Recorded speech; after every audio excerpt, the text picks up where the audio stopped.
The Forest Grave. The Murder of Dr. Eman Mohamed Hassan.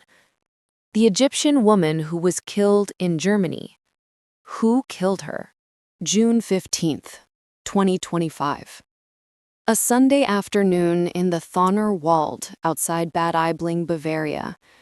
A police dog searching for a lost child suddenly sits, alert, and begins pawing at the damp earth. Within minutes, officers are on their knees, brushing away leaves and topsoil. What they uncover isn't a child's toy or a lost shoe. It's a shallow grave, barely 30 centimeters deep, wrapped in plastic sheeting. Inside, the remains of 35-year-old Egyptian physician Eman Mohamed Hassan, missing since November 11, 2024. 7 months of desperate searching, frantic pleas from her family in Cairo, and a husband who insisted she had simply run away with another man, all ending in a quiet patch of forest, 8 kilometers from the home she shared with her 3 young children.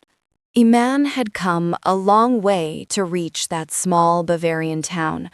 She was also a mother who turned chaos into warmth.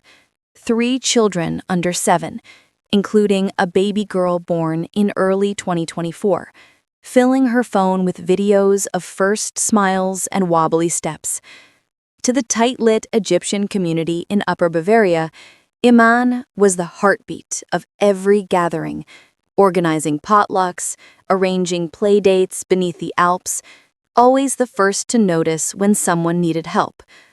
But behind the warmth, fear was growing. In late-night calls to her sister in Egypt and quiet conversations with friends, Eman admitted the marriage had turned toxic, bruises hidden under long sleeves, plans, still tentative, to leave.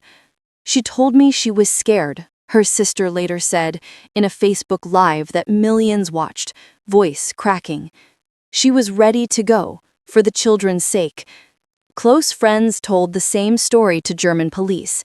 Eman dreamed of a safer life, but she hesitated, caught between cultures, weighing every risk. Her husband, referred to in German media only as Mohamed A, a 43-year-old trained pharmacist, was living a very different immigrant story. He had followed Eman to Germany, full of the same ambition, but the language exams and licensing boards proved insurmountable. While Eman's career soared, his stalled. Temp jobs, frustration, isolation. Acquaintances watched the change. The once gregarious man at barbecues grew brooding, volatile. Neighbors heard shouting through thin apartment walls. Kindergarten teachers noticed bruises on the children and called the Jugendamt. By autumn 2024, the apartment had become a pressure cooker. Shelter logs show Eman called a Rosenheim's women's refuge at least twice, asking about emergency beds for herself and the children. She never followed through. Monday, November 11th, began ordinarily enough. Neighbors saw her wave to the postman while pushing the baby stroller home from the bakery.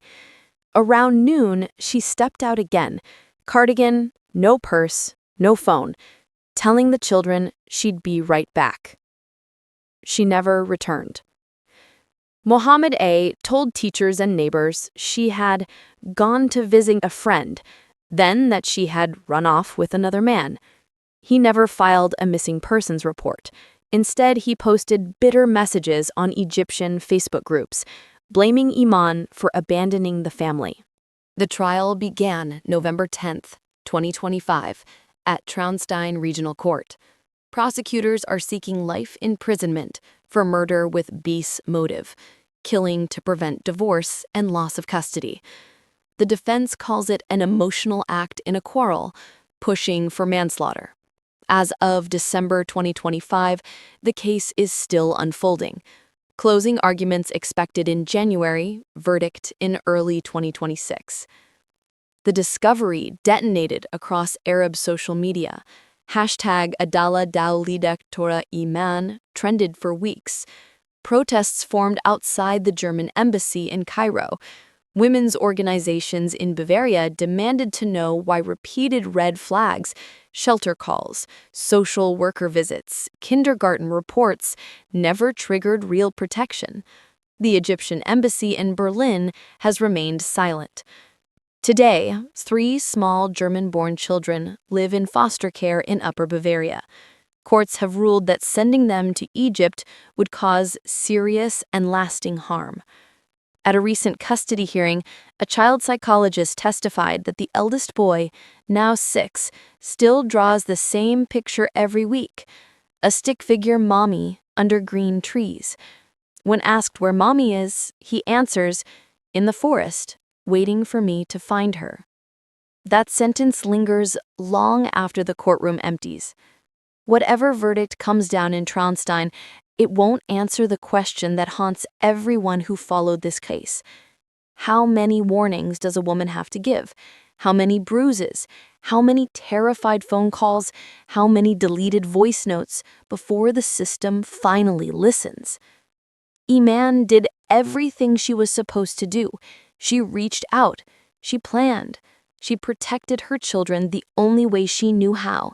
And still, on a cold November afternoon, she walked out her door for a final time and ended up buried 8 kilometers away, discovered only because a police dog was looking for someone else's child.